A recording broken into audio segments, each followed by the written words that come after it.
অনেক দিন আগে নদীর ধারে ছিল এক ছোট্ট গ্রাম। চারপাশে বন মাঠ আর একপাশে পুরনো শ্মশানঘাট। এই শ্মশান নিয়ে গ্রামের লোকের মধ্যে ছিল ভয়ঙ্কর সব গল্প।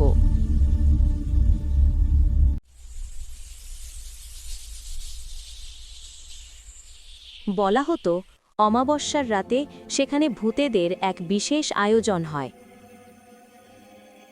ভূতের বিয়ে।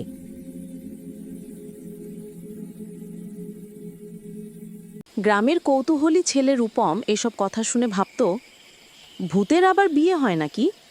এক অমাবস্যার রাতে সে বন্ধুদের না জানিয়ে শ্মশান ঘাটের দিকে রওনা দিল। হাতে ছিল একটা টিমটিমে প্রদীপ।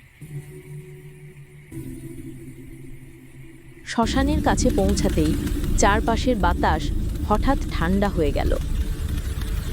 নদীর জলে অদ্ভুত আলো প্রতিফলিত হচ্ছে, গাছের ডালে পেঁচা ডাকছে, আর হাওয়ার সঙ্গে ভেসে আসছে শাঁখ আর ঢাকের মতো শব্দ। রূপম একটা বড় গাছের আড়ালে লুকিয়ে দেখল,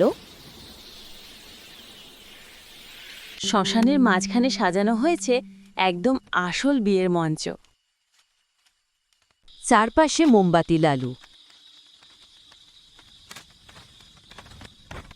ধূপের ধোঁয়া আর সাদা কাপড় পরা অসংখ্য ভূতেরা নাচছে, উড়ছে, কেউ ফুল ছিটাচ্ছে। মঞ্চের একপাশে দাঁড়িয়ে আছে লম্বা কালো কোট পরা ভূতবল, আর অন্য পাশে হালকা গোলাপি ওড়না পরা সুন্দরী ভূতকনে। দুজনের মুখে যেন এক অদ্ভুত শান্তি। একজন বুড়ো ভূত পুরোহিতের মতো মন্ত্র পড়তে শুরু করল। মুহূর্তে শ্মশানের আলো বেড়ে গেল। রূপম ভয় আর কৌতূহলের মিশেলে নিঃশ্বাস বন্ধ করে তাকিয়ে আছে। হঠাৎ একটা হাওয়া এসে তার প্রদীপটা উড়িয়ে দিল। সব ভূতের দৃষ্টি একসঙ্গে তার দিকে ঘুরে গেল। এক দুষ্ট ভূত বলল, আরে বিয়েতে মানুষ এসেছে, ধরা পড়েছে। রূপম ভয়ে গাছের পেছন থেকে বেরিয়ে এলো। কিন্তু আশ্চর্য, ভূতবর হেসে বলল, ডরাবি না বাছা, আজ আমাদের বিশেষ দিন, তুই আমাদের বিয়ের সাক্ষী হয়ে যা। ভূতকনে মৃদুকণ্ঠে বলল, আমরা যখন বেঁচে ছিলাম তখন বিয়ের দিনেই নদীতে নৌকা ডুবে আমরা মারা যাই।